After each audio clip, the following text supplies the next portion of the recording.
22 April 2025ના રોજ કાશ્મીરમાં પહેલગામમાં જે આપણા પ્રવાસીઓ ઉપર જે આતંકવાદી હુમલો થયો છે અને બર્બરતાની દરેક હદ વટાવીને આતંકવાદીઓએ ધર્મ પૂછીને એમને મારી નાખ્યા છે, ગોળી મારીને એમની હત્યા કરી છે. એનો સમગ્ર હિન્દુ સમાજ બહુ સખત રીતે વખોડી નાખે છે અને તે અંતર્ગત આજે અમે સાવલીના સમસ્ત સનાતન હિન્દુ સમાજે રેલી કાઢી છે અને શહીદ થયેલા લોકોને પુષ્પાંજલિ અર્પણ કરી છે. અને હવે જેમ કબીરજી કહી ગયા હતા કે કાલ કરેશું આજ કર, આજ કરેશું હબ, પલ में परलय होएगी बहुरी करेगा कब.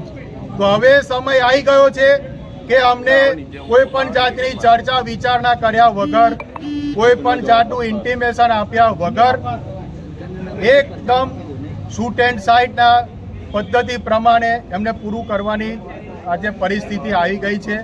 ક્યાં સુધી આપણે આવું ને આવું સહન કરતા રહીશું? આવો એક હુમલો થાય એટલે આખા દેશનું ધ્યાન એ તરફ ફેરવાય છે.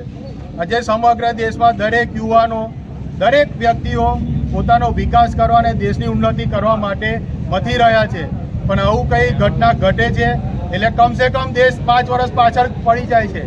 એ 100%ની વસ્તુ છે.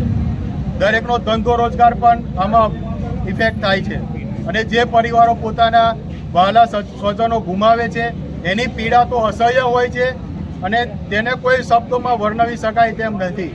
તો ભારત સરકારને નમ્ર વિનંતી છે કે વહેલીમાં વહેલી તકે હવે કોઈ પણ જાતની ચર્ચા વિચારણા કર્યા વગર, કોઈ પણ જાતની ચિંતા કર્યા વગર, વિશ્વની પણ ચિંતા કર્યા વગર આ ઘટના જે ઘટી છે તેનો ઈંટનો જવાબ પથ્થરથી નહીં મિસાઇલથી આપે.